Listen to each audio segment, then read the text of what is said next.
Aš trumpą repliką irgi šitų klausimų. Man visai nekeista, kad Vaidogas tenai privatų verslą nori, nes mes, kada su juo įsiskyrėm, kada jisai buvo direktorius, tai nepaslaptis, kad pas jį 6:30, 7 rinkdavosi atstovai ir visokie, nu tai... Pone Kęstuti, Esmė tokia, kad savivaldybės įmonė yra savivaldybės tarybos žinioj. Privatus verslas visuomet siekia pelno. Taip kad man atrodo, kad tos įmonės, kurios priklauso savivaldybei, neišnuomavo savo šilumos ūkio, šiai dienai jos yra išlošę. Gyventojų kainos yra vos ne perpus mažesnės negu Prienuose.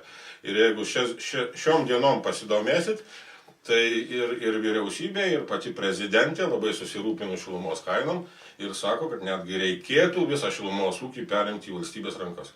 Aš vis dėlto neišgirdau, pasakykit, artėja dar 4 metų kadencija, pasakykit po vieną sakinį, kokį jūs numanot, jeigu jūs gyvenysite savo veiksmus, atėję į valdžią dėl šilumos, kiek palengvės, kad eisim šitą naštą žmonėms, Prienų rajono žmonėms? Jūs kalbate apie šilumą? Taip, apie šilumą, grinai. Procentaliai? Taip, procentaliai, kiek palengvės naštą, palengvės po to, kaip jūs priimsit savo sprendimus, kuriuos jūs norit priimti, kai pastatyti biokatilinį, kaip aš girdėjau.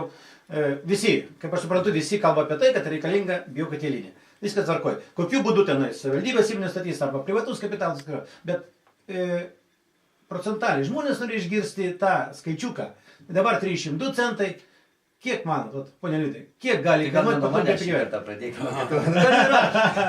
Galiu. Aš tikrai nesakysiu, kaip čia kai kurie sako, per pusę sumažins. Tikrai įsivaizduoju, kad kaip reiktų lyginti su šios dienos kainom. Aš nežinau, kaip bus po metų, kaip visos tendencijos kainų bus, bet jei lyginant su šios dienos kainom, tai aš įsivaizduoju, kad šiluma galėtų atpigti 6–8 centais. Aišku, dėl biokuro nežinom, kiek dėl paties įmonės valdymo galėtų tas irgi įtakoti, nes tik gavus įmonę mes galėtumėm tą pasakyti.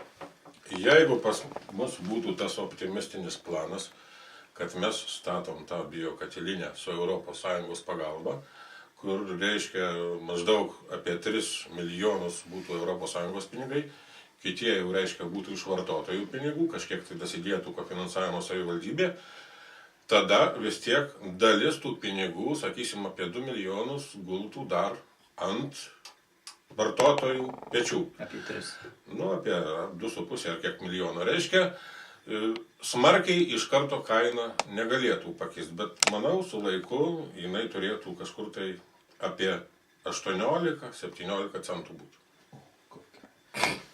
Pone Arūnai, jūsų prognozės? Ne, man tik tai keista, kad kalbama apie įmonę privačią vieną. Ką ten aš kalbėjau, kad su energija sieja. Ir net asmeniškai mane juokas ima.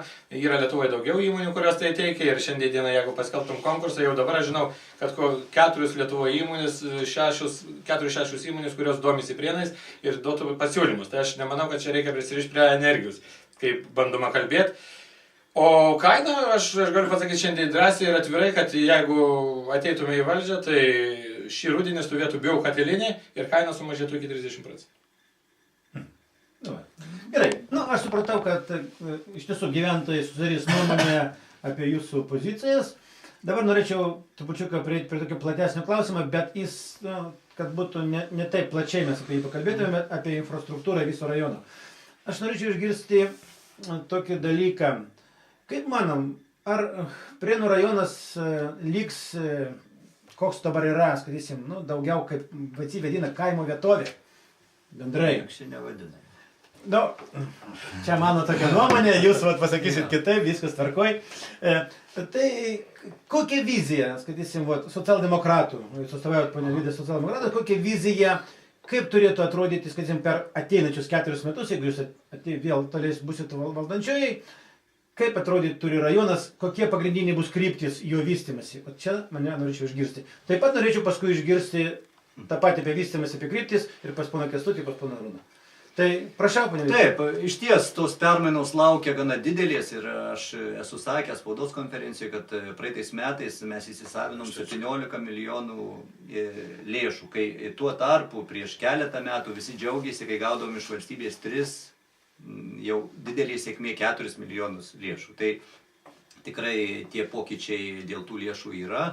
Kitas dalykas, šiem metam jau aš skaičiavau, kad yra mūsų rajono laukia apie 26 milijonai litų. Jeigu dar katilinė dasidėtų, tai per 30 milijonų litų investicijų. Tai tikrai mūsų tą veidą keistų ir jūs matot pastaraisiais metais jau vis pasikeitė, kaip jūs sakot, iš kaimo į miestą. Jeigu mūsų Prienai konkuruoja krepšinį su Vilniumi ir Kaunu, pažiūrėkit, sporto arena dygsta, tvarkomos gatvės, mūsų gatvės geresnės, tikrai nepalyginamai su Kaunu ar ką.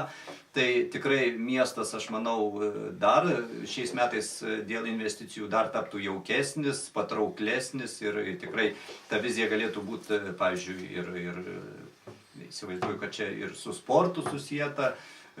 Įsivaizduoju, kad Prienų rajono gyventojam vienas didžiausių iššūkių tai vandentvarka. Kaimuose yra tikrai, kur tikrai visiems galvos skausmas, kur turim daug padaryti, nes tikrai laukia ES reikalavimai, kur žmonės turės jų laikytis.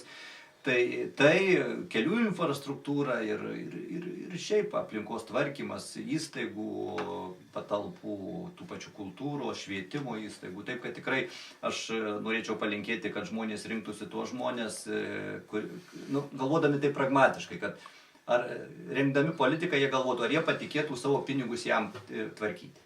Tai va, o čia jie patikė, jeigu savivaldybės biudžetas apie 71 milijonas, Europos pinigų virš 26 milijonų, įsivaizduokit 100 milijonų. Tai jie tegu renka tuos politikus, kurie gebėtų tuos pinigus tvarkyti, sąžininkai tvarkyti ir padaryti, kad tas miestas gražėtų. Visas rajonas, ne tik miestas. Ir tolygiai. Supratau. Kolega Stutė. Kalbant apie Prienų miestą, tai žinom, kad šitos didžiulės pramonės nebuvo nei tai sovietiniais laikais, nei gal greitų metų į čia atsirastų.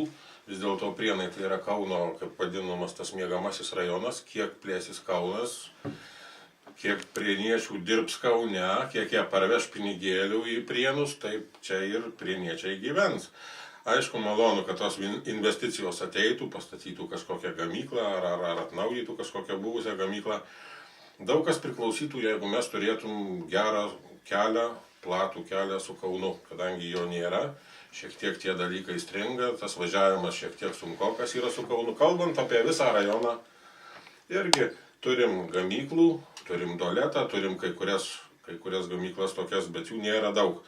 Aš manau, kad ateitis tai yra kaimo turizmas, turizmo plėtra, reiškia, kažkur tai pinigus uždirbti, kadangi turim gražią gamtą, pritraukti žmonės, kurie turtingi, kad jie galėtų palikti už paslaugas mūsų rajone pinigus. Didelių gamyklų aš labai nesitikiu, kad per tuos 4 metus atsiras. Dėl smulkaus ir vidutinio verslo tikiu, kad plėsis. Pagerėjus ekonominė valstybės sąlygom, smulkus ir vidutinis verslas turėtų plėstis ir būtų malonu, kad plėstųsi tokiam tradiciniam kaimo turizmo kryptim ir taip toliau, kad Prienų rajonas kaip rekreacinė tokia zona būtų kaip ir Birštonas, taip ir Prienų rajonas, kadangi čia gamtos sąlygos yra visos.